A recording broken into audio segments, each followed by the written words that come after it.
So you can see that the hotel is all white, which helps reflect the heat. Let us in, please. And all the hallways are stylishly sort of decorated. It looks a bit dark here at the moment because we've just come from the light to the dark, but we are on the first floor. It's a standard hotel really. All the rooms are the same. The majority of them, as standard, are junior suites. And you might think, hang on a minute, what's a junior suite? Well, it's basically a big posh bedroom. You get yourself a whirlpool spa bath, little mini bar, your own balcony, table and seating area, and the likes. It's done via key cards, getting in and out of the room. And here they are. You get 2 of them, which is a standard. If you lose one, they say that they're going to charge you, but actually we've had an issue and we haven't been charged. Maid service every day, should you wish for it, and they do a fantastic job. The maids, big shout out to our maid Maria. And we're going to enter our room now and have a quick look around. So it's been cleaned up today. Maria's been in and she's often leaves us little gift bits and pieces. You'll see my large gentleman swim shorts and Amy's little person swimming trunks. And we often get these little animals, not the panda, that is our panda, he comes travelling with us. Big shout out to Pat the panda. Day one when we got here we had some swans, and then as the week has gone by we've ended up with different little animals. This is the whirlpool bath. It's not the best, it takes ages to fill, but actually it's quite nice. We've used it a couple of times. I won't put pictures of me in the bath in the video. You've got this little vanity area, you've got a Jack and Jill sink, this little dividing area, the shower, the shower system. You've got a rainfall shower and a normal shower, and in here little shelves to put your bits and pieces on. As I say, Jack and Jill sink, you get little bits and pieces every day, toiletries and the such. And in here is probably, in my opinion, the downside of the room.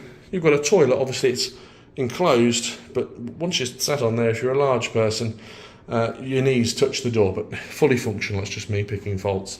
Really large double sliding wardrobe, and in here you've got hangers and all sorts of bits and pieces, and an electric safe. We use that, it's free, just don't forget your code, I suppose.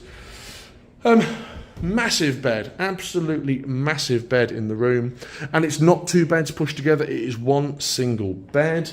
We've got a television and plenty of drawers and storage here, and this is probably for most people the highlight of the experience. Built in to your bedroom you have got an unlimited supply of alcohol. We've got gin, Bacardi, Smirnoff and tequila as well. That's in the cabinet there. It's unlocked, they leave it unlocked, but I think they expect you to use the optics.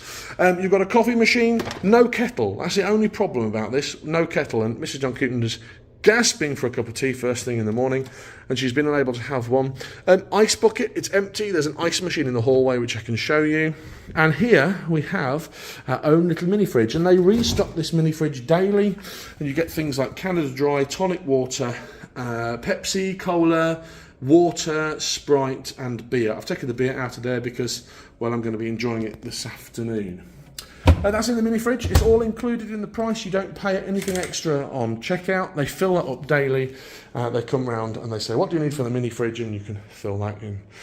Telephone by the bed, number 9, room service and reception. Dial the number, say I would like a steak sandwich. They will bring you a steak sandwich for no extra fee. It's all included. You're expected to tip. I understand that. We're in a country where if someone does something like that, then you are expected to tip, but it is not mandatory. We've got a fan on the ceiling. I've been having that on. An aircon in the bedrooms as standard as well. Mrs. John Cooten's found herself a nice little seating area. You do come down this little step, and once you've come down the step, you're into this little seating area. You've got a dining area for 2, multiple plug sockets. You've got a little seating area, relaxing area for 2. And then for us, probably the place we've spent the most time since we've been on holiday, apart from being by the pool, is the balcony area. And I'll show you that now. We look out onto some trees, and we've been really lucky enough to see howler monkeys. They've come across here, walked across in front of us and down towards the beach. We look onto garden. It's not nothing special, some palm trees, some bits and pieces, but actually of an evening you can see many things such as raccoons, little ratty things. I call them ratty things, they're more like a guinea pig, cats, and other little animals as well. But it's a nice area. The balcony area, you've got 2 chairs and a table, and you've got your drying rack as well. I've got my sandals and my shorts drying there after falling in the sea this morning. So that's the room. I'm going to put you down. We're going to pause. The next time you see me, we will be heading towards the swimming pool. We'll be having a day down there. So yeah, there'll be a pause. We'll exit the room and we'll end up going back down to the swimming area. Right, so brief interlude. Mrs. John Cooper and I have got into our kit ready for the beach and for the seaside. And we'll continue the tour then. That's the room. There's nothing overly much to say. I would say about the television actually before we go. There's not many English channels. There's a lot of German channels, a couple of American channels, but the majority are in Spanish. But the room, fully functional, fully serviceable, absolutely no complaints about the room whatsoever. I think it's brilliant. We've got a nice, big, spacious, airy room. It's not been hot, air conditioning panel on the wall. It's not been loud, and it's not been dirty. That's it then, we're back into the hallway, and the maids are here. They're still cleaning up. They do each room every single day. It can take up to sort of 6 or 7 o'clock at night for them to have finished, because if you can imagine there's 400 and something rooms in the hotel, but they're done to a very high standard.